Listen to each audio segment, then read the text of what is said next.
আসসালামু আলাইকুম। Welcome back আইস মম blog. আশা করি আল্লাহর রহমতে সবাই ভালো আছেন। আজকে আমরা এসেছি অন্যতম শপিং মলে। এসে দেখি লায়ন ড্যান্সের প্রস্তুতি চলছে। ওই যে দেখুন, দুইটা লায়নের মাথা রাখা আছে। লায়ন ড্যান্স দেখতে আমার ভালো লাগে। আয়ন বেবি দেখবে না। আমরা এখন নিচে যাচ্ছি। তো নিচে নামার সময় উপর থেকে ডেকোরেশনটা এত সুন্দর লাগছিল দেখতে। ছুটির দিনগুলোতে পার্কিং পেতে একটু সময় লাগে, আর এই সময়গুলোতে আয়ন বেবি আর আমি আগে নেমে যাই। আয়নের বাবা পার্কিং খুঁজে গাড়িটা পার্কিং করে আসে, আর সেই সময়টুকুতে আমি আর আয়ন বেবি এদিক ওদিক ঘুরে বেড়াই। এখন যেমন এই ডেকোরেশনের নিচে এসে দেখছি, এই ডেকোরেশনটা গ্যান্ডিং হাইল্যান্ডে একটা চাইনিজদের টেম্পল আছে, সেটার মতো করে বানিয়েছে। আয়নের বাবা গাড়ি পার্কিং করে চলে এসছে। আজকেও আমরা শপিংয়ে এসেছি। ফার্স্টে তমিতে আসলাম। এখানে ড্রেসটা আমার খুব পছন্দ হয়েছিল, গেঞ্জিটার থেকে উপরের জ্যাকেটটা। আমি ট্রায়াল দিয়েও দেখলাম, কিন্তু জ্যাকেটটা খুব গরম, গরমে পরার জন্য না। এটা গ্যান্ডিং হাইল্যান্ড বা ক্যামেরুন হাইল্যান্ড গেলে পরলে ভালো হবে, এই জন্য আমি আর নিলাম না। এ টাইপের কিছু সোয়েটার বা জ্যাকেটগুলো দেখতে ভালো লাগে, কিন্তু নেওয়া হয় না। গরমে পরবো কোথায় এটা ভেবে এখানে একটা সোয়েটার দেখলাম, এটাও ভালো লাগছে দেখতে। চারদিকে এত লাল রঙের ড্রেস, আয়ন বেবিও আজকে লাল পরেছে। এসব দেখে আমারও খুব ইচ্ছে করছে লাল একটা ড্রেস নিতে। H&M এর ড্রেসগুলো খুব আরামদায়ক হয়, পরে আরাম লাগে। বিশেষ করে বাসায় পরা ড্রেসগুলো, ট্রাউজার গেঞ্জিগুলো এত সফট থাকে যে পরে এই গরমে, মালয়েশিয়ার এই গরমে পরে খুব আরাম লাগে। এখানেও দেখি একটা অফ হোয়াইট আর ব্ল্যাক দিয়ে একটা সোয়েটার। ইদানিং এই টাইপের সোয়েটারগুলো খুব দেখা যাচ্ছে মালয়েশিয়াতে। এই যে এটাও সুন্দর ছিল। এখান থেকে একটা ড্রেস দেখছিলাম, ভালো লাগছিল দেখতে, কিন্তু এই ড্রেসটা আমার নেওয়া হবে না। স্লিভলেস, তবে কালারটা সুন্দর। ইদানিং আমার শার্ট পরতে খুব ভাল লাগে, এই শার্টের কালারটাও ভাল লাগছে। দেখি ট্রায়াল দিয়ে ভালো, মানে দেখতে ভালো লাগলে নিব। আর ওইদিকে আয়ন বেবি তার ড্রেস খুঁজছে, আর আয়নের বাবার জিনিস খুঁজতে খুঁজতে কয়েক দোকান পার হয়ে গেল। এখানে একটা প্যান্ট তার ভালো লেগেছে, আমি জানি না নিবে কিনা, সেটা আমি ট্রায়াল দিতে বলছিলাম। সে অনেকক্ষণ ধরে দেখছিল বিভিন্ন রকম প্যান্টগুলো। যাক, এখানে আয়নের বাবার একটা প্যান্ট পছন্দ হয়েছিল, সেটা নেওয়া হলো। আর আয়ন বেবির কিছু ড্রেস নিলাম এখান থেকে। এখন বাজে হচ্ছে 2:30, আমরা এখনও লাঞ্চ করিনি। শপিং করতে এত ব্যস্ত হয়ে গেছি। আর আজকে শপিং শেষ করে বাসায় যেয়ে রেডি হয়ে আমাদের একটা দাওয়াত আছে, সেখানে যাব। তো আমি একটা জিনিস নিব ভাবছিলাম, মানে আমার লাগবে। এখানে দেখি সেটা আছে, লিপ গ্লোগুলো, গ্লো জেল যেটা, সেটা। এগুলো ঠোঁটটা খুব সফট থাকে, আর একটা গ্লোসি গ্লোসি ভাব থাকে। খুব পছন্দের আমার জিনিস, এটা বিভিন্ন কালারের থাকে, তবে কালারটা ওইভাবে বোঝা যায় না। তা আমি এখান থেকে একটা নিলাম। কোথায় গেলি রে আয়ন বেবি আর আয়ন বেবির বাবা?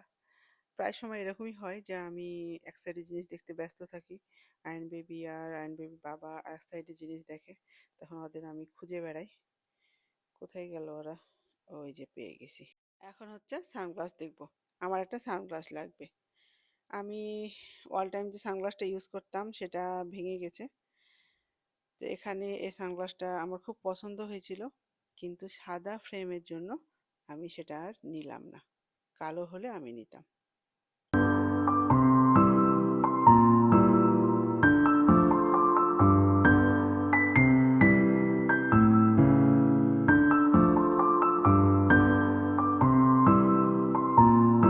তারপরে আসলাম আয়ানের বাবার প্রিয় একটা শপে। আমার প্রায় ড্রেসগুলো এখান থেকে নেওয়া। তো নতুন কোনো কালেকশন এসছে নাকি সেটা দেখতে আসলাম। তো দেখলাম অনেক কিছুই আছে নতুন নতুন। এই যে দেখুন, লায়ন হেঁটে বেড়াচ্ছে আর সবাইকে কমলা দিচ্ছে। কমলাগুলো দূর থেকে এভাবে ছুঁড়ে দিবে, আর ক্যাচ ধরতে হবে। যে ক্যাচ ধরতে পারবে, কমলাটা হচ্ছে তার।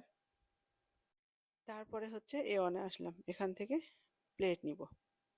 তো এই পাতিলগুলো নতুন, ভালোই লাগছে দেখতে, কিন্তু এর ঢাকনাটা এত ভারী হয়ে আছে আর দামটাও অনেক ভারী। তো আমার পাতিল লাগবে না, আমি হচ্ছে প্লেট নিব, কিছু ছোট প্লেট আর কিছু হচ্ছে বড় প্লেট। তো এখানে একটা জিনিস দেখছিলাম, আয়ন বেবির জন্য নিব ভাবলাম, কিন্তু এক সাইড একটু ভেঙে আছে আর আমি কাউকে দেখতে পেলাম না যে তাদেরকে জিজ্ঞেস করব নতুন আছে কিনা দেওয়ার জন্য। আর এগুলো দেখতে আমার খুব ভালো লাগে, কিন্তু আমি নিই না। বেশ কয়েকবার নিয়েছি, আয়ন বেবি সেগুলো ভেঙে দিয়েছে। তারপরে আমরা আসলাম লাঞ্চ করতে নান্ডোজে। তো আজকে বাইরে বসেছি। বাইরে এই জায়গাটা খুব ভালো লাগে, খোলামেলা হয়ে থাকে, নিচে হচ্ছে অনেক ফিশ আছে কালারফুল, আর উপর থেকে পানির একটা আওয়াজ পাওয়া যায়, অনেকটা ঝর্ণার মতো দেখতে। ঠিক আছে, দেখো কেন ওই যে দেখো, কফিটা ঢেকে রাখি না হলে ঠান্ডা হয়ে যাবে। খাবার এখনো আসেনি, এখানে ফার্স্টে ড্রিঙ্কস কফি এগুলোই দিয়ে যায়, পরে হচ্ছে যে খাবার দেয়। ড্রিঙ্কসটা ঠিক আছে, কিন্তু চা কফিটা যখন আগে দিয়ে যায় তখন অনেকটা ঠান্ডা হয়ে যায়। আমি বলতে ভুলে গেছিলাম অর্ডার দেওয়ার সময় যে খাবার পরে দিতে। খাবার পরে চাইলেও দেয়, কিন্তু নর্মালি আগেই দিয়ে যায়। আয়ন বেবি এমনিতেই স্যুপ খুব পছন্দ করে ছোটবেলা থেকে, আর এই মাশরুম স্যুপটা আয়ন বেবির খুব পছন্দের একটা স্যুপ। খাওয়া দাওয়া শেষ করে বাসায় এসে ফ্রেশ হয়ে রেডি হয়ে চলে এসেছি দাওয়াতে। এখন বাজে হচ্ছে 6:30। আর এত আগে আগে দাওয়াতে আসার একটা কারণ আছে, কি কারণটা সেটা একটু পরে আপনারা দেখতে পাবেন। ভাবির বাসা থেকে ভিউটা খুব সুন্দর, সামনে একটা লেক আছে, কি সুন্দর ভিউ, আর এত সুন্দর বাতাস যে কি বলবো। পিকনিক পিকনিক তাই না? আমরা তিন ভাবি নিয়ে মিলে মনে করেন রান্না করছি। নতুন ভাবি ভাবি এদিকে হচ্ছে যে ব্যস্ত মাংস নিয়ে। তো আমরা আগে রান্নাটা শেষ করি, অনেক কিছু রান্না আছে আজকে আমাদের। এই দুই ভাবি হচ্ছে আমার কাছে নতুন, এক ভাবির আসা 1.5 মাস হলো, আর এক ভাবির 1 সপ্তাহ।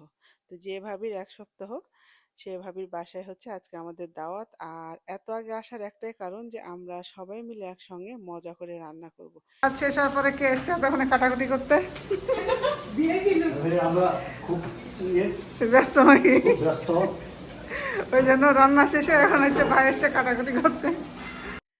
রান্নাগুলো আমরা 3 ভাবি মিলে করেছি। ভাবি বাংলাদেশ থেকে আরো অনেক কিছু নিয়ে এসছে, সেগুলো আমরা গরম করেছি। তবে প্রায় পেঁয়াজ, মরিচ থেকে শুরু করে যা কিছু কাটা লেগেছে সব হচ্ছে কাসিম ভাই আমাদের হেল্প করেছে। আমাদের রান্না প্রায় হয়ে গেছে। ওটা হচ্ছে ভর্তা, এটা গরুর ভুঁড়ি, এটা শুটকি, এটা একটা হচ্ছে শুটকির বড়া, এটা গরুর মাংস, ওই সাইডে আছে হচ্ছে হাঁসের মাংস। এগুলো সব বাংলাদেশ থেকে এসছে, আলু ভর্তাটা ছাড়া। তারপরে এখানে আছে হচ্ছে খাসির মাংস, আর এদিকে গরুর মাংস, পোলাও, সালাদ ওইসব আছে। আর এখানে আছে হচ্ছে চিংড়ি মাছ ভুনা, তারপরে আরো 2টা মাছ ভুনা ছিল, নাম কি আমি ভুলে গেছি মাছ 2টার। হ্যাঁ ভাই, সুন্দর একটা ব্যবহার আছে, মুখটা সরান দেখাই আমি। অনেক মেহমান এসেছিল, আমরা অনেক মজা করলাম। মেহমানের ভিডিও আমার করা হয়নি কারণ অনেকে ক্যামেরার সামনে আসতে চায় না। তো এখন বাসায় যাচ্ছি। আজকে পর্যন্ত, আপনারা সবাই ভালো থাকবেন। নিউ ব্লগে আবার দেখা হবে ইনশাআল্লাহ। আল্লাহ হাফেজ।